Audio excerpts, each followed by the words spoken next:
studi dalam filsafat pendidikan Islam. Nah, sebelum itu kami akan memperkenalkan diri masing-masing. Langsung saja. Nama saya Jabat Nur. Nama saya Nasra. Nama saya Juliana. Perkenalkan, nama saya Hijrana Dahlan. Perkenalkan, nama saya Hikmah. Saya Siti Masnia. Nama Ikram. Perkenalkan, nama saya Adil Ikram. Oke, langsung saja saya serahkan kepada pemateri pertama untuk memaparkan materinya.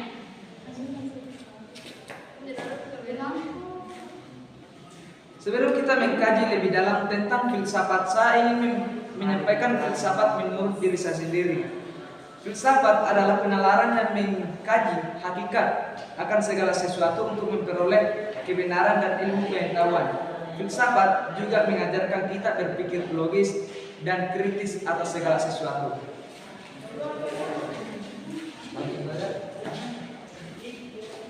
Filsafat pendidikan Islam yang kita kehendaki adalah suatu pemikiran yang serba mendalam, mendasar, sistematis, terpadu dan logis, serta universal yang tertuang atau tersusun ke dalam suatu bentuk pemikiran atau konsepsi sebagai suatu sistem.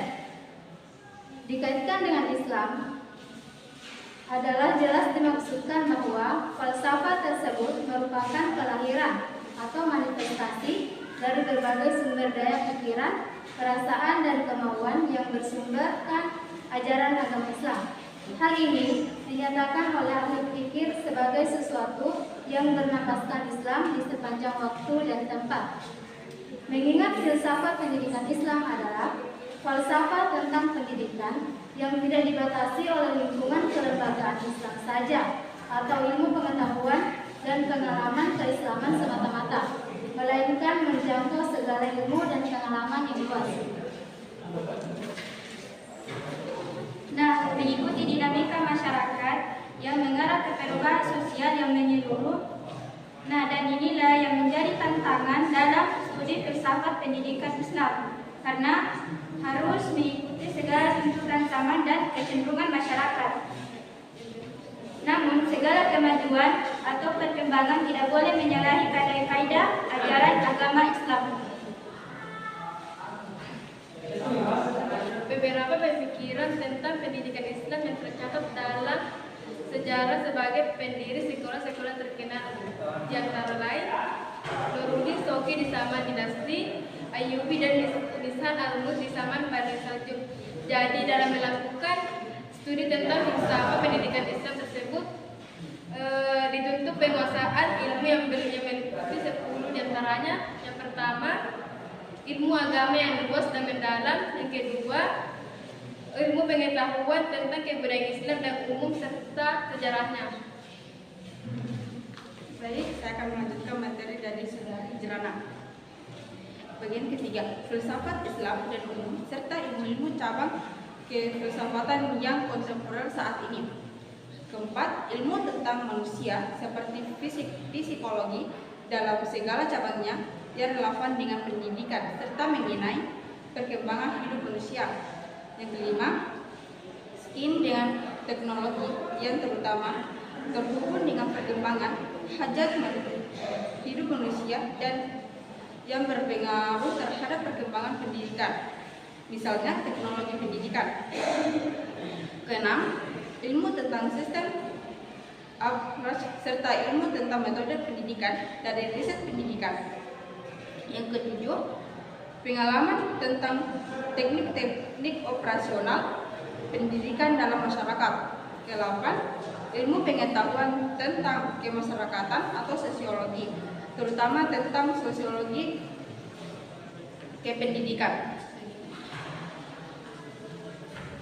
Oke, langsung saja saya akan melanjutkan materi tentang penguasaan ilmu pengetahuan dalam filsafat pendidikan Islam. Nah, selanjutnya itu ilmu tentang kemanusiaan lainnya seperti antropologi, budaya, ekologi, etnologi, dan sebagainya. Nah, yang terakhir yaitu ilmu tentang teori kependidikan dan pedagogis. Nah, akan tetapi segala jenis keilmuan tersebut tidak akan dapat memberi corak keislaman pada filsafat pendidikan Islam bila mana tidak diolah dan disusun oleh pemikiran yang berjiwa Islam. Bila hanya disusun oleh pemikir jiwa Islam, sedangkan semangat Islamnya kosong. Nah, pemikiran dalam filsafat pendidikan Islam tidak akan bercorak Islam. Dengan demikian, filsafat pendidikan Islam dapat Islam ini bila keduanya dapat terpenuhi dari segi ilmiah, diniyah yang dapat dipertanggungjawabkan. Baik, saat melanjutkan materinya dari saudari Asnia. Fakta dan gejala kehidupan yang menjadi sasaran studi falsafah pendidikan tersebut adalah permasalahan yang ada kaitannya dengan perkembangan hidup manusia. Mengingat masalah tersebut tidak hanya melibatkan faktor manusia sebagai sasaran pendidikan, melainkan juga faktor-faktor kelembagaan, tujuan, alat-alat, dan pelaksanaan pendidikan ikut berperan.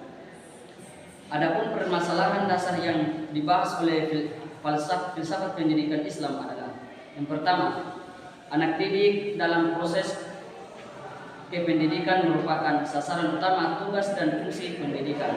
Kemudian yang kedua, pendidikan merupakan potensi pedagogis yang mengarahkan perkembangan hidup anak didik. Kemudian yang ketiga, alat-alat pendidikan yang merupakan sasaran yang dapat memperlancar proses pendidikan dalam rangka tugas, melaksanakan, dan fungsinya. Kemudian yang keempat, lingkungan pendidikan merupakan suasana yang banyak mempengaruhi proses pendidikan yang berlangsung di suatu tempat tertentu. Kemudian yang kelima, cita-cita atau tujuan merupakan arah proses pendidikan yang harus dilaksanakan dan dicapai melalui proses tersebut. Baiklah, saya akan menyampaikan kesimpulan dari pemaparan materi di studi filsafat pendidikan Islam.